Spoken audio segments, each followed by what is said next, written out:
ചെന്നൈയിലെ ചൂട് എല്ലാവർക്കും അറിയാം. പക്ഷെ എല്ലാവിടെയും ചൂടുണ്ട്. നാട്ടിലും ചൂടാണ്, പാലക്കാടും എല്ലാവിടെയും. ഇന്ന സ്ഥലത്താണെന്ന് പറയുന്നില്ല. പ്രത്യേകിച്ച് ഈ പ്രാവശ്യം എല്ലാവിടെയും ചൂടാണ്. അധികം കണക്കിലധികം ചൂടാണ്.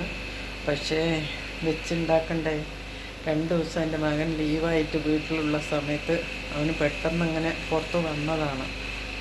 അവൻ ജോലി റെസ്റ്റ് എടുത്തിട്ട് ഒന്ന് പുറത്ത് വന്നപ്പോൾ അവൻ ഞങ്ങളുടെ രൂപം കണ്ടിട്ട്, ഇതല്ലായിരുന്നു അന്നത്തെ രൂപം.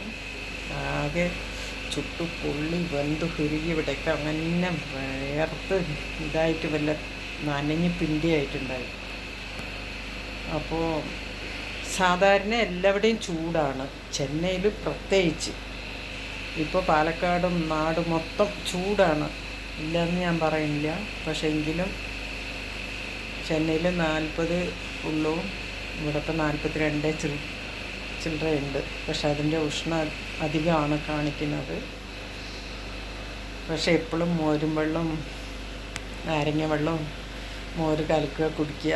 അങ്ങനെ ജ്യൂസൊന്നും കുടിക്കാൻ പറ്റില്ല, ഷുഗർ ഉള്ളത് കൊണ്ടേ. അപ്പോൾ അതുകൊണ്ട് ഇങ്ങനെ എല്ലാവരും പുറത്തൊന്നും ഇറങ്ങണ്ട. എല്ലാവർക്കും വയസ്സായവരും ചെറിയ കുഞ്ഞു മക്കളൊക്കെ വീട്ടിൽ നിന്ന് പുറത്തിറങ്ങണ്ട. ഇറങ്ങേണ്ട അത്യാവശ്യം ഉണ്ടെങ്കിൽ അതുപോലെ സൂക്ഷിച്ച് ഇറങ്ങുക. എല്ലാവർക്കും നല്ലത് വരട്ടെ. ഏപ്രിലിലേ ഇവിടെ ഇങ്ങനെയാണ്. ഇനിയിപ്പോൾ മെയ് 4-ാം തീയതി, അതായത് അഗ്നി നക്ഷത്രം വരേണ്ട ദിവസമാണ് അന്ന്. കത്രി വെയിൽ പറയും ഇവിടെ ചെന്നൈയിൽ, തമിഴ്നാട്ടിൽ. ഈ കത്രി വെയിൽ മെയ് 4-ാം തീയതി തുടങ്ങിയിട്ട് മെയ് 28-29 വരെ. പക്ഷെ അതിൻ്റെ ആ വെയിലെറിച്ച് അത്രയും ചൂടിൻ്റെ ഊക്കം തനിയണമെങ്കിൽ വീണ്ടും 1 മാസം കൂടി വേണം ആ റെസ്റ്റിന്. അങ്ങനെയുള്ള ഒരു സംഭവമാണ്. എല്ലാവരും സൂക്ഷിച്ചിരിക്കുക. എല്ലാവരും വെള്ളം നിറയെ കുടിക്കുക. വയസ്സായ അമ്മമാരും കുട്ടികളും ഗർഭിണി സ്ത്രീകളും അസുഖമുള്ളവരും ഷുഗറുള്ളവരും എല്ലാവരും പ്രത്യേകിച്ച് ശ്രദ്ധിക്കുക. എല്ലാവർക്കും നല്ലത് വരട്ടെ. പുറത്താരും ഇറങ്ങല്ലേ. അത്യാവശ്യം ഉണ്ടെങ്കിൽ മാത്രം ഇറങ്ങിയാൽ മതി. സൂക്ഷിക്കുക. അപ്പോൾ ഈ വെയിൽ ഇങ്ങനെ കണ്ട് എൻ്റെ മകൻ 2 ദിവസം ഞങ്ങളെ കണ്ട് ഇതായതിൻ്റെ ശേഷം എൻ്റെ മകൻ ഒരു ജോലി ചെയ്തു തന്നതാണ് ഞങ്ങൾക്ക്. അടുക്കളയിൽ ഒരു ഫാൻ ഫിറ്റ് ചെയ്തു തന്നു. അപ്പോൾ നമുക്ക്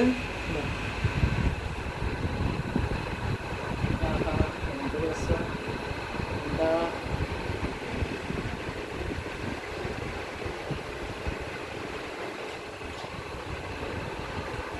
അടുക്കള തന്നെ എന്നുള്ള അറിയിപ്പിക്കാൻ വേണ്ടിയിട്ടാണ് കേട്ടോ.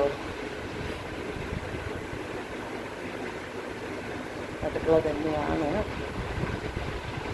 പക്ഷേ നമ്മൾക്ക് ഈ ഫാൻ ഇട്ടിട്ട് പച്ചക്കറികൾ മുറിക്കാം, അരി, ദോശ, ഇഡ്ഡലിക്കൊക്കെ അരി അരിക്കാം. നമ്മൾക്ക് ഫ്രിഡ്ജ്, അങ്ങനെ ഇവിടെ സ്ലാബ് തുടയ്ക്കൽ, അടുക്കള വൃത്തിയാക്കൽ, അതൊക്കെ നമുക്ക് ചെയ്യാം. ഗ്യാസ് കത്തിക്കുമ്പോൾ മാത്രം സൂക്ഷിക്കണം. അപ്പോൾ നമ്മൾ ഫാൻ ഓഫ് ചെയ്തിട്ട് ഇത്തിരി അങ്ങോട്ടും ഇങ്ങോട്ടൊക്കെ പോയിട്ടും വന്നിട്ടും അങ്ങനെ നമ്മൾ ഭക്ഷണം ചെയ്തുകൊണ്ടിരിക്കുകയാണ്.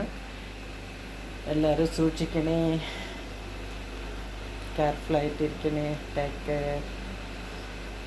ലോക സമസ്തു സുഖനോ ഭവന്തു. ലോകത്തുള്ള എല്ലാവർക്കും ആ സൂര്യഭഗവാൻ ആരെയും കഷ്ടപ്പെടുത്താതെ നല്ലത് മാത്രം വരുത്തട്ടെ എന്ന് പ്രാർത്ഥിച്ചുകൊണ്ട് ചെന്നൈയിൽ നിന്ന് ശ്രീദേവി വാസു.